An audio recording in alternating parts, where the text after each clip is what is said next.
कहानी की शुरुआत होती है 1950 में, जहां एक कार फैक्ट्री के अंदर कुछ गाड़ियां तैयार की जा रही थी। लेकिन उनमें से एक लाल रंग की गाड़ी बहुत खास थी, जिस पर एक मैकेनिक काम कर रहा था। जब वो इंजन चेक कर रहा था तो अचानक गाड़ी का हुड अपने आप इतनी तेजी से बंद हो गया कि जिससे मैकेनिक का हाथ बुरी तरह कुचल गया। उसे जल्द से जल्द डॉक्टर के पास ले जाया गया। उसके बाद एक और मैकेनिक गाड़ी चेक करने आया। जब वह गाड़ी के अंदर था तो उसकी सिगार की राख सीट पर गिर गई। उसने सिगार की राख को वहीं सीट पर छोड़ा और अपनी गलती इग्नोर करके मजे से गाड़ी में काम करने लगा। लेकिन उसे पता नहीं था कि उसकी इस छोटी सी गलती का अंजाम बहुत बुरा होने वाला है। खैर, फिर कई घंटे बीत गए और फैक्ट्री का काम खत्म हो गया। सब वर्कर्स अपने अपने घर लौट रहे थे, पर जाते हुए सुपरवाइजर ने देखा कि लाल रंग की गाड़ी की लाइट अभी भी ऑन है। वह उस लाल कार के पास जाता है। उसने जैसे ही गाड़ी खोली तो अंदर से सिगार वाले मैकेनिक की लाश बाहर गिरी। इस इंसिडेंट को अब 28 साल बीत चुके थे और हमें 1978 का वक्त दिखाया जाता है, जहां हम डेनिस नाम की एक स्टूडेंट को देखते हैं जो अपनी गाड़ी में अर्नी नाम के एक दूसरे लड़के के घर पहुंचता है। अर्नी एकदम सीधा साधा पढ़ाकू लड़का था। डेनिस और अर्नी एक दूसरे से काफी अलग थे, पर फिर भी वह जल्दी ही काफी अच्छे दोस्त बन गए। आज उनके स्कूल का पहला दिन था। स्कूल पहुंचकर उन्होंने अपने लॉकर से नई किताबें निकाली। तभी एक नई स्टूडेंट ली आती है और अपनी खूबसूरती से सब स्टूडेंट्स को अपनी ओर आकर्षित कर लेती है। डेनिस ली को देखते ही उस पर फिदा हो जाता है। बाद में जब डेनिस और अर्नी घर लौट रहे थे तो अर्नी को अचानक एक घर के बाहर एक लाल रंग की गाड़ी दिखाई दी।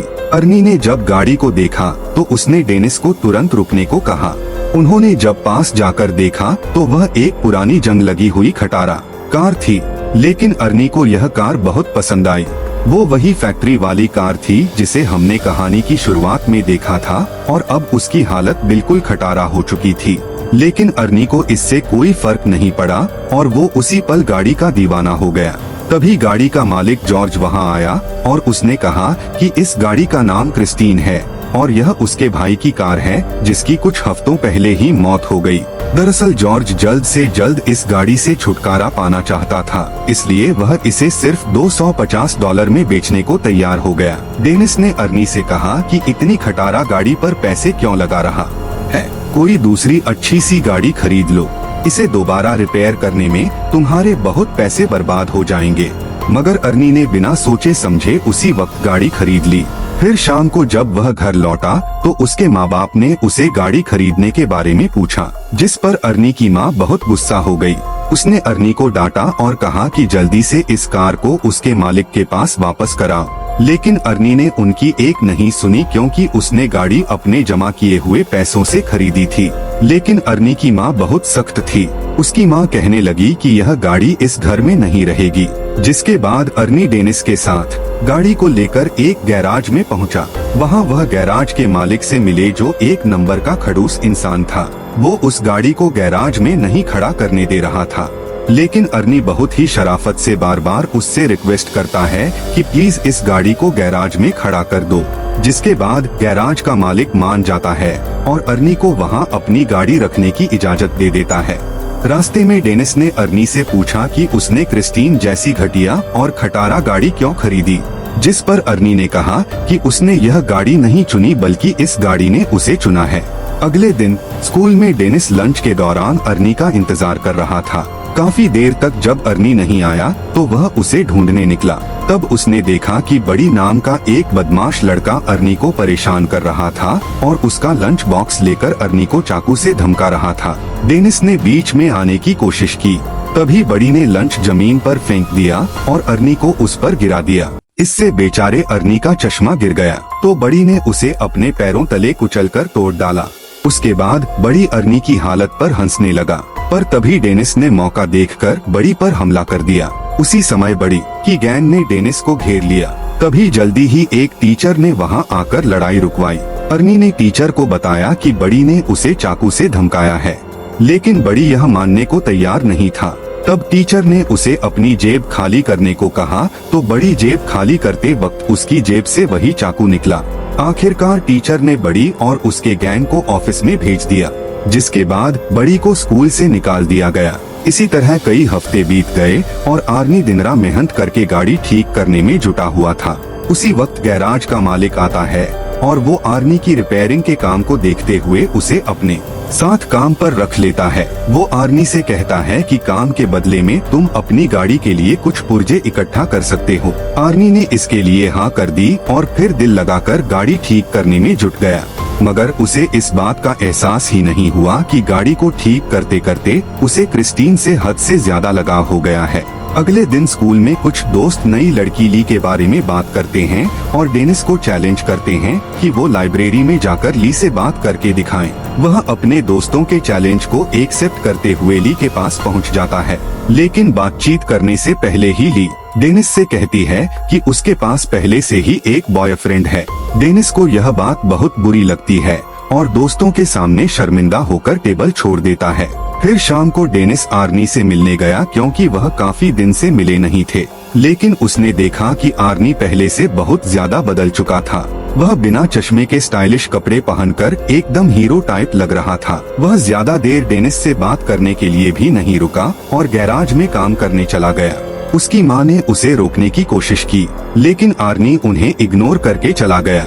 आर्नी की माँ ने डेनिस से कहा कि वो आर्नी और उसकी नई गाड़ी की वजह से बहुत परेशान है, क्योंकि उन्हें पता चला था कि गाड़ी के पिछले मालिक की गाड़ी के अंदर ही दम घुटने से मौत हो गई थी। यह सुनकर डेनिस जॉर्ज से मिलने पहुंचा तो जॉर्ज ने उसे अपने भाई की कहानी सुनाई। उसने बताया कि जब उसके भाई ने क्रिस्टीन को खरीदा था तो वह पूरी तरह उसका दीवाना हो गया था।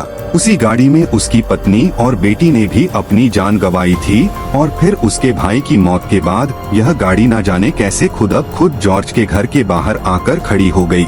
यह सुनकर तो डेनिस और भी घबरा गया, जिसके बाद वह फैसला करता है कि गाड़ी पर जांच पड़ताल के लिए वो गैराज में जाएगा। जिसके बाद डेनिस चुपके से गैराज में पहुंच जाता है। उसने गाड़ी खोलने की कोशिश की, पर जैसे ही उसने हैंडल खींचा तो रेडियो अपने आप ही चालू हो गया और डेनिस तुरंत वहां से भाग जाता है ताकि उसे कोई देख ना ले। अगली सुबह डेनिस स्कूल स्टेडियम में फुटबॉल खेलने जाता है। डेनिस खास गोल मारने के बारे में सोच रहा था कि तभी अचानक उसने आर्नी को वहां आते देखा और उसकी गाड़ी क्रिस्टीन तैयार होकर चमक रही थी, जिसे देखकर बड़ी और उसके दोस्तों को जलन महसूस हुई। ली भी गाड़ी से बाहर आई और उसने सबके सामने आर्नी को चूम लिया। यह देखकर डेनिस को बिल्कुल भी अच्छा नहीं लगा, क्योंकि वह ली से बहुत ज्यादा प्यार करता था। डेनिस को गुस्सा आ जाता है और गेम से उसका फोकस हट जाता है। इसी मौके का फायदा उठाकर दूसरी टीम का प्लेयर उसे धक्का देकर गिरा देता है। उस धक्के से डेनिस इतनी जोर से जमीन पर गिरा कि वह तुरंत ही बेहोश हो गया और उसे बहुत गहरी चोट भी आई। इस इंसिडेंट के कई दिन बाद डेनिस की आंख खुली तो उसने देखा कि वो एक हॉस्पिटल में है। उसकी टांग और गले में प्लास्टर लगा हुआ था। आर्नी भी उसे मिलने आया था। तब डेनिस को रियलाइज हुआ कि उसका दोस्त कुछ ज्यादा ही तेजी से बदल रहा है। 1 महीने पहले वह एक डरपोक और शर्मीला सा लड़का हुआ करता था जो किसी से खुलकर बात भी नहीं कर सकता था। खैर, आर्नी जल्दी ही उसे अलविदा कहकर निकल गया। फिर शाम को वो ली के साथ मूवी थिएटर गया और बाद में वह दोनों गाड़ी में ही एक दूसरे को चूमने लगे। पर जब बात उससे आगे बढ़ी तो ली अचानक उतरकर गाड़ी से बाहर आ गई। आर्नी उसके पीछे गया तो ली कहने लगी कि मुझसे ज्यादा तो तुम इस गाड़ी से प्यार करते हो। आर्नी को उसकी बातें बहुत अजीब लग रही थी, लेकिन फिर अचानक बारिश शुरू हो जाती है, जिसकी वजह से वह जैसे तैसे ली को मनाकर वापस गाड़ी में बैठाता है। लेकिन तभी विंडशील्ड खराब हो जाती है, जिसको ठीक करने के लिए आर्नी बाहर निकलता है। ली अंदर अकेली गाड़ी में बैठकर कुछ खाने लगती है कि अचानक गाड़ी का रेडियो अपने आप चालू हो गया। उसी समय डैशबोर्ड से बहुत तेज रोशनी आई और ली को लगा कि उसका गला घुट रहा है। उसे सांस नहीं आ रही थी तो आर्नी तुरंत उसकी मदद के लिए दौड़ा, मगर गाड़ी अंदर से लॉक हो चुकी थी। उधर ली दम घुटने से मरने ही वाली थी कि बिल्कुल सही वक्त पर वह अंदर से दरवाजा खोलने में कामयाब रही और तभी साथ खड़े एक आदमी ने जैसे तैसे उसे खींचकर बाहर निकाला।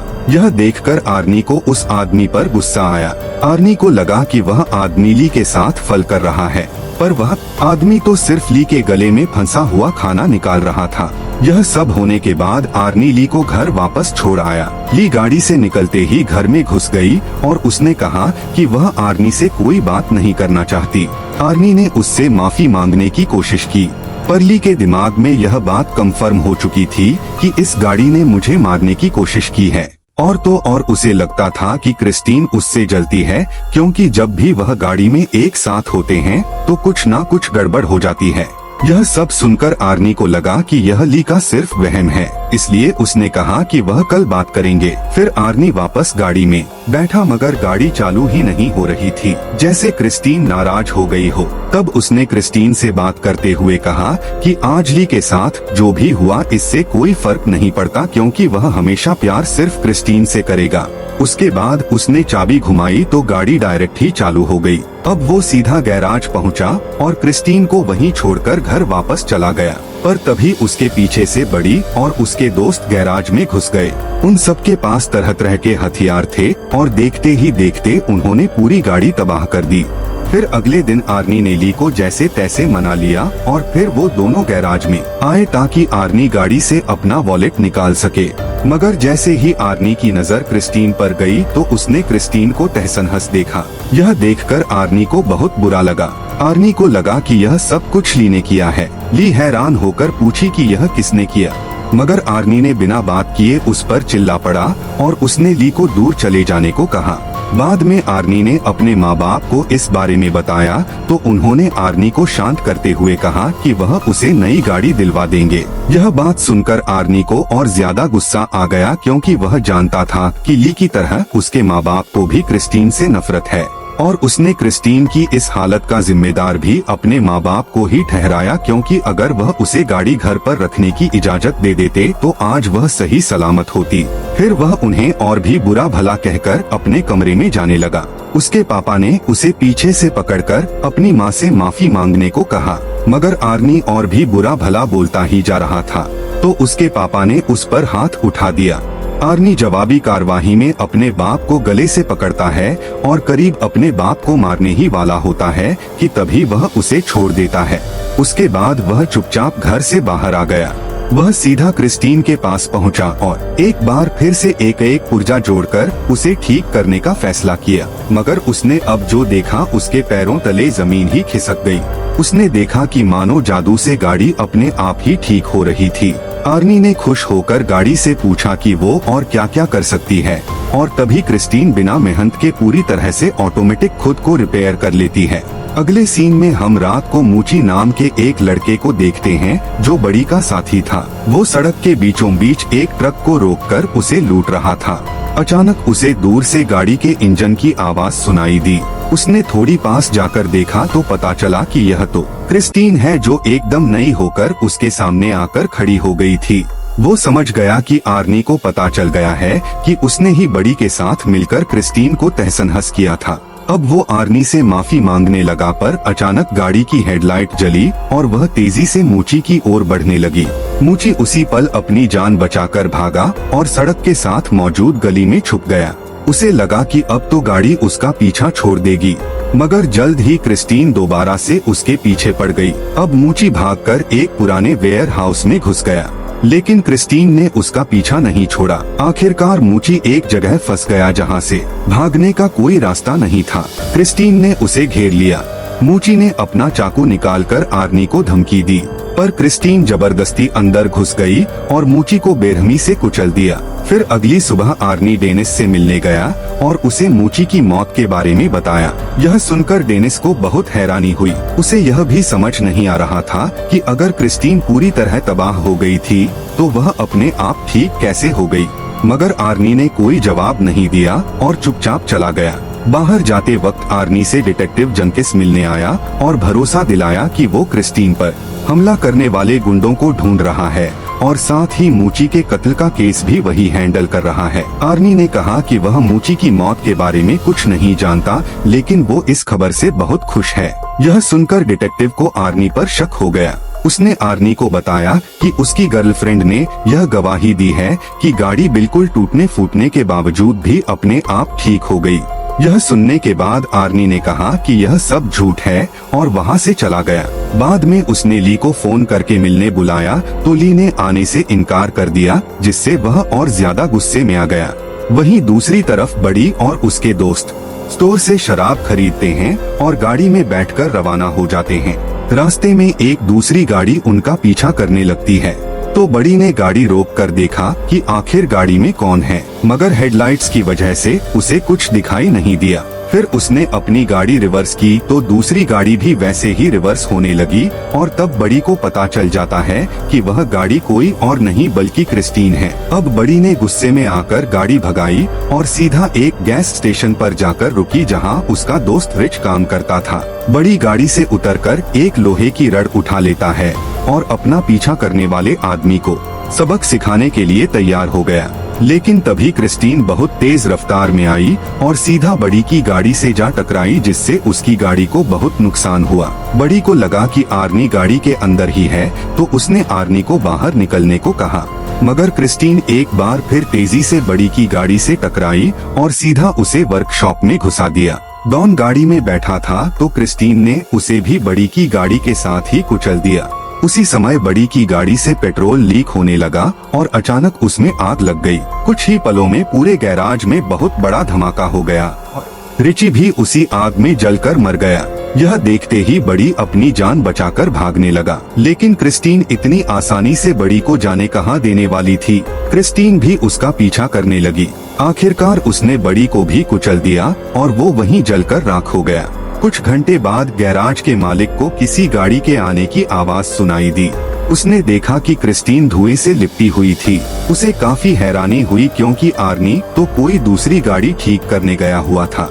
अब वह अपनी बंदूक लेकर देखने गया कि क्रिस्टीन के अंदर आखिर बैठा कौन है। उसने दरवाजा खोलने की कोशिश की पर वह बहुत ज्यादा गर्म थी और इसीलिए उसने कपड़े की मदद से दरवाजा खोला। जब उसने अंदर देखा तो पता चला कि गाड़ी के अंदर तो कोई भी नहीं है। वह परेशान हो गया कि आखिर इस गाड़ी को चला कौन रहा था। उसे कुछ भी समझ नहीं आया और वह खुद गाड़ी में बैठ गया। लेकिन यह उसकी जिंदगी की सबसे बड़ी गलती थी और अब उसे इस गलती का नुकसान भुगतना होगा, क्योंकि क्रिस्टीन आज कोई गवाह जिंदा नहीं छोड़ने वाली थी। अचानक गाड़ी का दरवाजा खुद ब खुद अंदर से बंद हो गया और फिर क्रिस्टीन सीट को डैशबोर्ड की तरफ धकेलकर उस गैराज के मालिक को मार देती है। फिर अगली सुबह जब आर्नी गैराज पहुंचा तो उसने देखा कि वहां कई सारी पुलिस कार्स मौजूद थी। वो वहां डिटेक्टिव जंकिन से मिला तो पता चला कि क्रिस्टीन में गैराज के मालिक की लाश मिली है। इस पर आर्नी कहने लगा कि वह नहीं जानता यह सब कैसे हुआ, मगर उसका दिल जानता था कि इसके पीछे क्रिस्टीन का ही हाथ है, क्योंकि वह एक बार फिर से चमचमाती हुई अपनी जगह पर खड़ी थी। दूसरी तरफ डेनिस हॉस्पिटल से घर लौटा तो ली ने उसे फोन करके कहा कि वह उससे मिलना चाहती है। ली डेनिस के पास आती है और डेनिस से कहती है कि क्रिस्टीन ने आर्नी को अपने वश में कर लिया है और अब वो क्रिस्टीन की दीवानगी में पागल होकर अजीब तरह की हरकतें कर रहा है। डेनिस ने कहा कि उसे यकीन है कि अर्नी खुद से कोई गलत काम नहीं कर सकता, लेकिन अगर क्रिस्टीन ने उसके दिमाग पर कब्जा कर लिया है तो क्रिस्टीन को खत्म करना बहुत जरूरी है। उसके बाद ली अपने घर लौट गई और कुछ ही टाइम बाद आर्नी क्रिस्टीन में बैठकर डेनिस के यहाँ आ पहुँचा। उसने डेनिस को ड्राइव पर चलने को कहा तो डेनिस ड्राइव पर जाने के लिए तैयार हुआ। गाड़ी चलाते वक्त आर्नी एक बार फिर से बहुत अजीब बर्ताव कर रहा था। अचानक वह बहुत तेज रफ्तार में गाड़ी चलाने लगा और फिर उसने स्टीयरिंग व्हील भी छोड़ दिया। यह देखकर डेनिस काफी ज्यादा घबरा गया और उसने कहा कि क्रिस्टीन उसकी कंट्रोल में नहीं है, जल्दी से स्टीयरिंग व्हील पकड़ो नहीं तो हम दोनों मारे जाएंगे। पर आर्नी ने अजीबोगरीब तरीके से कहा कि उसके और क्रिस्टीन के बीच में कोई नहीं आ सकता। उसे क्रिस्टीन पर पूरा भरोसा है और अपना पॉइंट प्रूफ करने के लिए आर्नी कार को फुल स्पीड में दूसरी लेन में घुसा देता है। सामने से आ रही गाड़ी से उनकी टक्कर होते होते बचती है। अपने दोस्त को पागलपन की कगार पर देखकर अब वह खुद कुछ करने का फैसला करता है। अगले दिन डेनिस ने क्रिस्टीन के बोनट पर एक नोट लिखा जिसमें वह आर्नी से कहता है कि वह शाम को गैराज में मिले। शाम को डेनिस और ली वर्कशॉप में उसका इंतजार कर रहे थे, लेकिन आर्नी नहीं आया तो वह दोनों पास खड़े बुलडोजर में बैठकर उसे वर्कशॉप के अंदर ले आए। उन्होंने प्लान बनाया कि ली ऑफिस में रहेगी और आर्नी के वहां आते ही गेट को बंद कर लेगी और उसी मौके का फायदा उठाकर डेनिस बुलडोजर से क्रिस्टीन को तबाह कर देगा। जल्द ही प्लान के मुताबिक ली ऑफिस में जाने लगी, लेकिन वह यह नहीं जानते थे कि क्रिस्टीन पहले से वर्कशॉप में ही पर्दे के पीछे छिपी हुई है। फिर गाड़ी ने अपनी हेडलाइट्स उनकी ओर की और ली को कुचलने के लिए आगे बढ़ी। ली ने जैसे तैसे हवा में लटके हुए एक टायर को पकड़कर अपनी जान बचाई, लेकिन क्रिस्टीन ने भी हार नहीं मानी और दोबारा उस पर अटैक करने के लिए आगे बढ़ी। तभी डेनिस बुलडोजर का पंजा उसके सामने ले आया ताकि ली को क्रिस्टीन टक्कर न मार सके। उसके बाद क्रिस्टीन पीछे हटकर वर्कशॉप के दूसरे किनारे पर चली जाती है, जबकि डेनिस बुलडोजर को उसके फ्रंट साइड पर ले जाता है। अब दोनों गाड़ियां एक दूसरे के आमने सामने आ गई और पता चला कि क्रिस्टीन अब अकेली नहीं चल रही बल्कि आर्नी उसकी मदद कर रहा है। अब वह पूरी तरह से गाड़ी के कंट्रोल में था। अचानक गाड़ी ने अपनी हेडलाइट्स उनकी ओर की और कुछ ही सेकंडों में खुद को पूरी तरह ठीक कर लिया। बदकिस्मती से एक स्क्वेटर ने भी काम करना बंद कर दिया था, जिसके बाद डेनिस उसे दोबारा स्टार्ट करने की कोशिश में लग गया। इसी दौरान गाड़ी ऑफिस की तरफ ली को हमेशा के लिए खत्म करने के लिए दौड़ पड़ी। वो सब कुछ तोड़ती हुई ली की ओर बढ़ी, लेकिन इस जबरदस्त टक्कर की वजह से आर्नी विंडशील्ड तोड़ता हुआ बाहर जा गिरा। ये उसे देखने के लिए आगे बढ़ी कि आर्नी को क्या हुआ, पर आर्नी अचानक उछलकर उसे डरा देता है और उस पर हमला करके उसे पकड़ लेता है, लेकिन बदकिस्मती से उसके शरीर में विंडशील्ड के शीशे का एक बड़ा टुकड़ा घुस गया था। आर्नी ने अपने मरते हुए लम्हों में अपनी प्यारी गाड़ी को छूने की कोशिश की, लेकिन उसका शरीर जख्मों को बर्दाश्त नहीं कर पाया और क्रिस्टीन के सामने ही दम तोड़ देता है। ली फौरन उस जगह से भाग जाती है, लेकिन क्रिस्टीन ने बदला लेने के लिए तुरंत रिवर्स गियर लगाकर उसे कुचलने की कोशिश की, लेकिन लकीली उस वक्त पर ली तो बच निकली और गाड़ी एक पिलर से टकराकर उसमें अटक गई। उधर डेनिस इस मौके का फायदा उठाते हुए क्रिस्टीन की तरफ बढ़ने लगा। उसने गाड़ी में जबरदस्त टक्कर दे मारी, लेकिन गाड़ी अब भी उसका सामना करते हुए बचने की कोशिश कर रही थी। क्रिस्टीन दोबारा से ली की तरफ बढ़ी, लेकिन डेनिस ने एक स्क्वेटर के पंजे से उसे पीछे से कुचल दिया। इस हमले से उस गाड़ी की ताकत थोड़ी कम हो गई। ली जल्दी से एक स्क्वेटर में डेनिस के पास पहुंची, लेकिन उधर क्रिस्टीन फिर से एक्टिव होकर खुद को ठीक करने में लग गई थी। मगर इस बुरी शक्ति को हमेशा हमेशा खत्म करने के लिए डेनिस ने बुलडोजर स्टार्ट करके क्रिस्टीन के ऊपर चढ़कर उसे पूरी तरह कुचल दिया। वह अभी भी बचने की कोशिश कर रही थी, लेकिन इस बार वह पूरी तरह तबाह हो गई। उनकी यह लड़ाई आखिरकार खत्म हो गई और अगले दिन डेनिस और ली जंग यार्ड में डिटेक्टिव जंकिस से मिले। वहां उन्होंने देखा कि क्रिस्टीन पूरी तरह से कबाड़ में बदल चुकी थी। आखिर में तीनों वहां से चले गए, लेकिन तभी हमने देखा कि क्रिस्टीन का एक छोटा सा टुकड़ा अपने आप हिलने लगा, जिससे पक्का हो गया कि वह शैतानी गाड़ी अभी भी जिंदा थी और इसी के साथ कहानी खत्म हो जाती है। अगर वीडियो आपको अच्छी लगी हो तो हमारे चैनल को जरूर सब्सक्राइब कीजिए।